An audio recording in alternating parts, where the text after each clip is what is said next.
Hello. Thank to all the speakers for the wonderful presentations.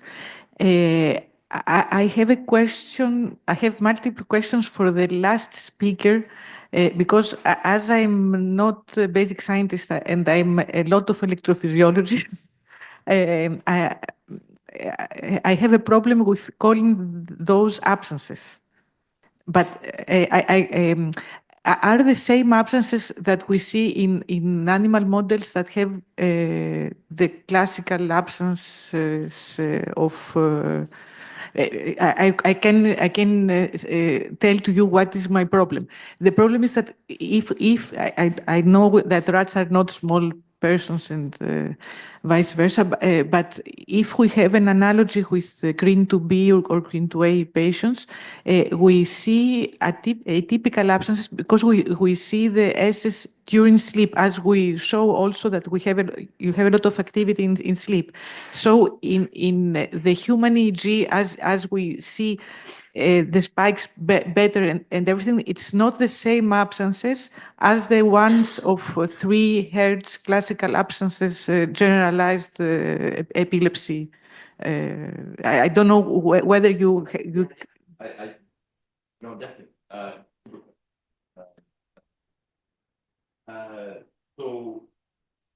This is kind of a long story, but the initial work that, thank you, that really gave us a lot of knowledge about the circuit of absence seizures comes from older strains of rats that were made in the 70s. They weren't actually made, so people just had them. There's a very famous one called Gaer's, a genetic absence epilepsy rat from Strasbourg. So in Strasbourg, they just had a strain of rats, and they saw that they were having what looked like maybe absence seizures. So basically, they were stopping. And that animal became kind of the main one that has been used for this kind of research. That one, as like this one, it doesn't have the frequency that you see in absence seizures in humans, so it doesn't have this 3 to 5 hertz range. It's higher. It's 7 to 9. And so this is the same as that. And yeah, there's debate as well with all of these animal models. Is it really the same as the human? There's some argument that if you see it in wild type animals, maybe it's not really a seizure, no? Like, how can they survive in the wild if they're having seizures? One argument is that they're having them, as you implied, sometimes as they're really falling asleep. So often we can do behavioral tests in the lab because when they're paying attention to a task, they can actually concentrate. But they really seem to happen in quiet wakefulness. So when the animals are kind of quiet in the lab. And so there's definitely some link to sleep there. But yeah, there's people that would argue that they're not really absence seizures. My argument is more, we can use these signatures that we see in the electrophysiology as a model of brain activity, and these mutations are pushing the activity more. And so we can study that and test our therapies that way. But if I may, a second question: does this pattern change with age of mice? And a third question, and then I stop.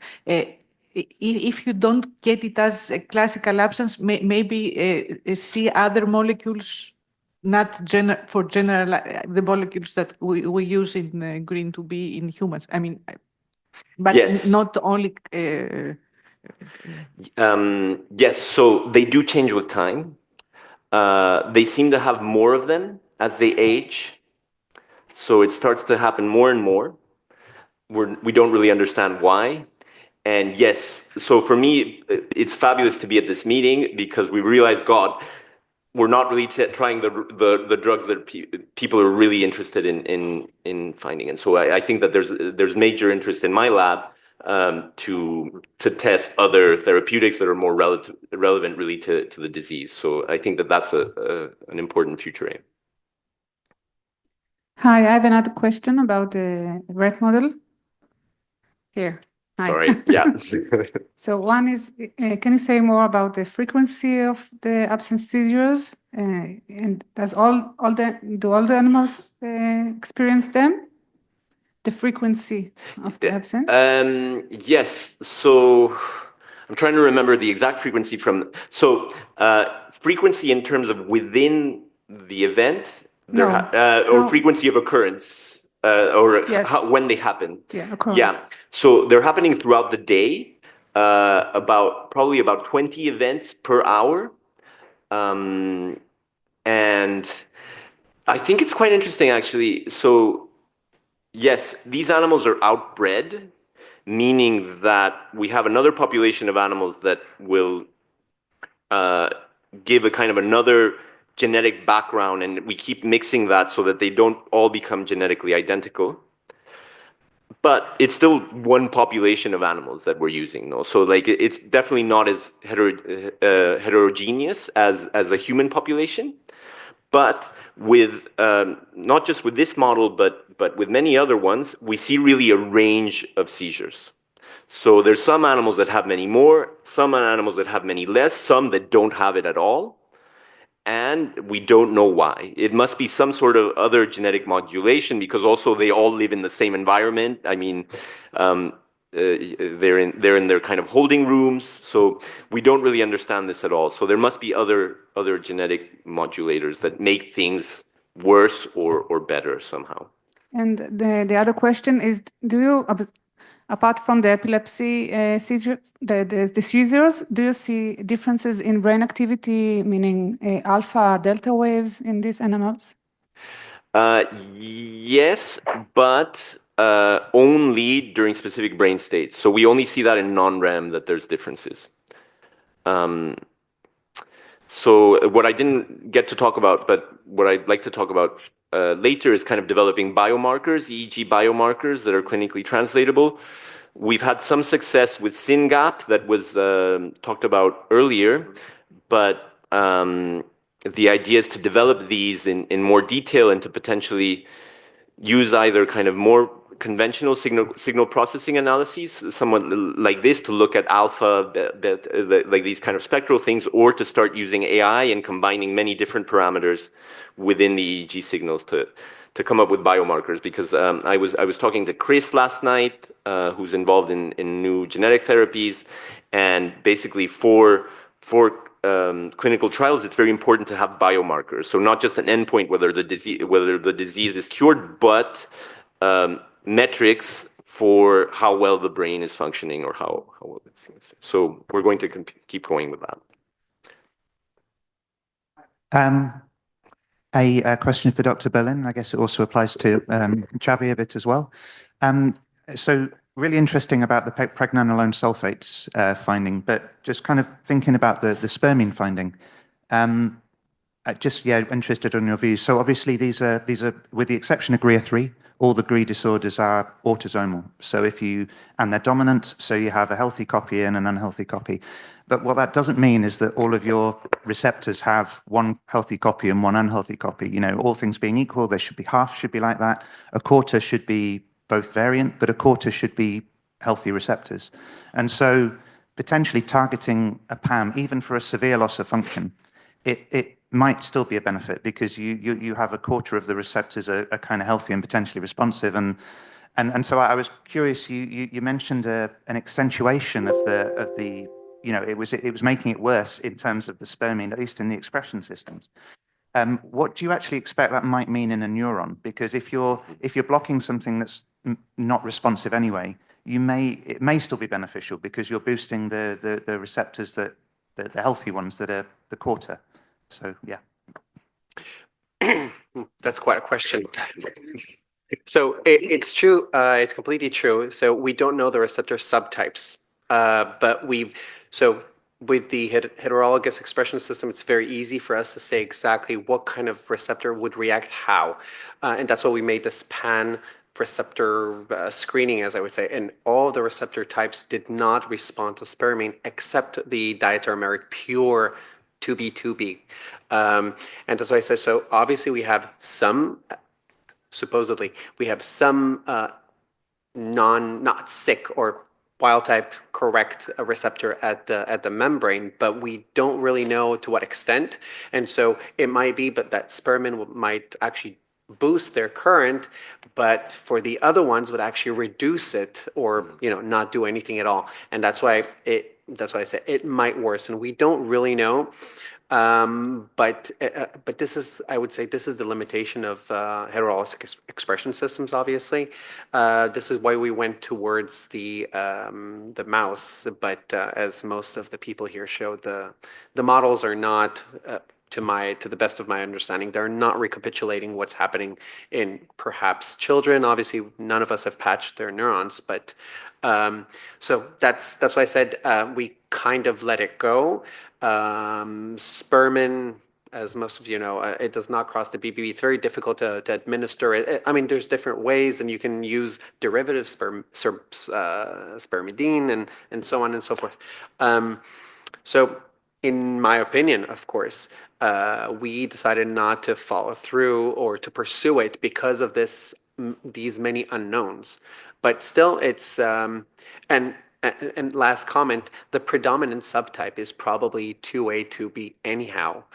So regardless of the variant, 2A, 2B do not respond to this drug. If anything, their activity is reduced. That's why I say it might worsen because, again, it is the predominant, at least the hippocampus and cortex, prefrontal cortex. So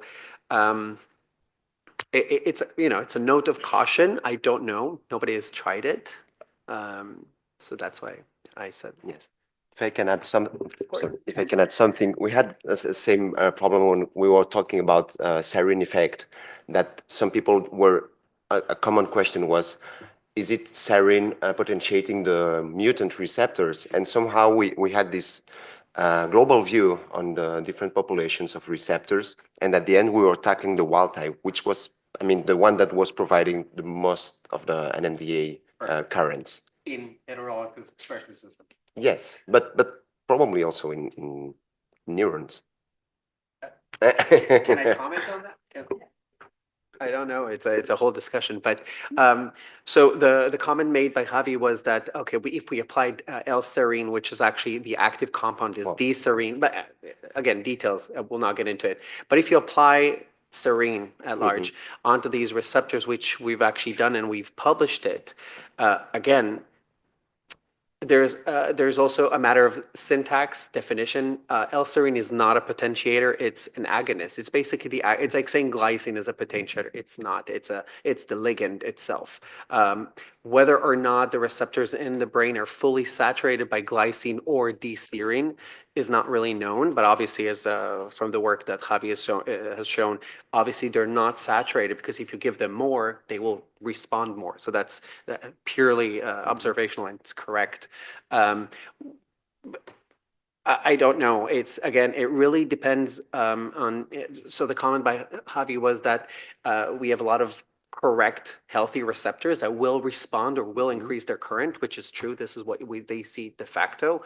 That cannot be argued. But this is the limitation of using these heterologous expression systems. Again, we don't know how much and whether it's even physiologically relevant. I'm always, very upset with our own work because we're very limited.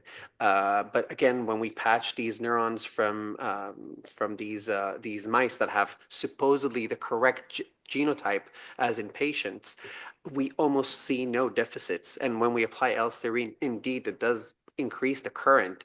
But then, if they don't have any deficits, why would I want to? I'm questioning myself. Why would they want to correct it with L-serine? Because they don't show any deficits. But in the children, obviously, it does something. I just don't understand the mechanism. Yeah, I hope I answered the question. So I have a question, I think, for Dr. Tardio, potentially Dr. Berlin as well. But this is with regards to those who have one of the orphan variants. In regards to therapeutics that target the MDMA receptor, like what's the future for these children or these people, like with regards to therapeutics? Like, are they always going to be considered an orphan variant, or is there a way to find out, is it actually gain of function or loss of function? Yes, that's a hot topic. So I think that getting a clear functional stratification is necessary, and then ideally with all the models, the cellular models and animal models, I think they will address. So we will have like all the new compounds or the compounds that are being commented today or in the literature. Ideally, we will use these cell-based assays or these models that will be like paradigmatic of some subtypes of green genes or some alterations. If we can rescue, ideally, if they are safe, we could translate to the different types of mutations. So this is my view. Many efforts have been starting with the loss of function, which are the most common, and perhaps is it somehow less complicated to tackle. Increasing one activity is perhaps the activity of the pool of the receptors. Somehow it could be easier to just keep or silence some specific gain of function mutations. So, but the efforts are going on for all the green variants. This is my view. I don't know if you want to complete. I completely agree. Again, I think there's we're doing major efforts, the field, to actually to not leave any of these mutations undescribed. I think that's the most important from the very basic level. But as most of us showed, there are thousands and thousands, and it's just maybe the word tedious is it really represents. It's very, very difficult. It involves so many different steps, and it's very challenging and time consuming. But I think efforts such as Xavi's and other people, including Alfredo, looking for all these biomarkers, in my opinion, eventually the exact characterization will not be. It will be a little bit less important because we have there may be treatments or ways to treat the children symptomatically that does not really depend on the variant. I'm being very cautious, but the reason I'm saying this is that because you can have loss of function and gain of function mutations or complex, as Xavi described, that have completely overlapping symptoms. So it's really not. If you look at from the galaxy, it's the NMDA receptor starts something going. It's a cascade, and actually, my lab now we're focusing on non-direct, so indirect pathways that are common to both loss of function and gain of function. We see many commonalities on a symptomatic level. It would be very easy. I actually think it's easier to treat gain of function mutations because we have FDA approved memantine. It's given for Alzheimer, but we can repurpose it.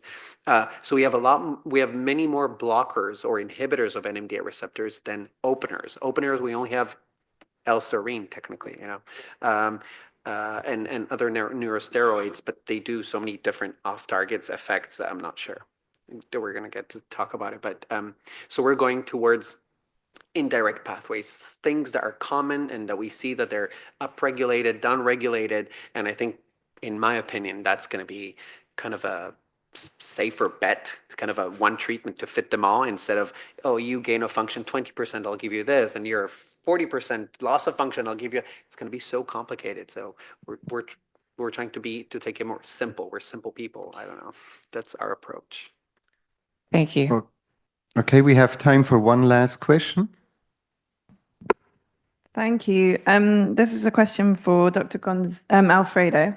So my son's got GRIN 1. He has a lot of different neurological events, some of which are captured on EEG, some of which are not, a lot of which are not. Having recently been to a kind of like cross epilepsy meeting of parents, there's a lot of kids with epilepsy that have a lot of neurological events that are seizure type activities that don't show on EEGs. Do you see the same thing in rats where they have absent seizures that you can monitor, but then they also have they have seizure type activity that you witness, but that you don't see on the EEG? And then how does that then, using EEG as a biomarker for parents it's a difficult thing, isn't it? Because a lot of what our kids experience just doesn't come up on an EEG. So I guess there's that question. It's not really a question, I guess, but I'm just throwing it out there. Sorry. No, it's a really good question. Yeah, so it kind of leads on to what I wanted to tell you guys about these biomarkers. So we have some data with another neurodevelopmental disorder with SYNGAP1, both in rodents and humans, where we see some efficacy in very accurately identifying short pieces of EEG, whether they come from someone with a mutation or from a control, both in rodents and in animals. Traditionally, it's been very hard to find EEG biomarkers that are consistent across populations. We're trying to do that. There's lots of information in the signals. I come from a place of kind of looking at the data and finding these peaks by eye, but now with recordings like that, where we have these very long data sets, it's very hard to do that. I mean, there's no way. And so now we have these AI kind of machine learning approaches that combines many different parameters, and it seems to be somewhat effective. I don't know whether it will be, but I don't know. That's what I'm applying for in terms of grants. Can we identify these things? And so I think it would be useful because it's hard for parents to judge the state of their child, no, in a non-subjective way. So we really need these quantitative metrics, and yeah, we're hoping that we can. But in terms of just like the simple seizures that we sometimes see, we think that in the GRIN2B line, we might also have spasms, but they're much shorter in duration than these absence seizures. As you saw, there's a range of peaks and troughs in this data, and so it's very hard to identify by eye. So we're attempting other analyses to try and kind of tease them out, but we do see other things in the data.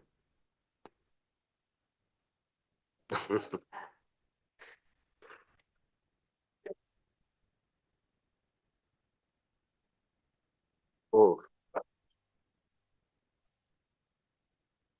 Yes, because we mainly can treat some symptoms.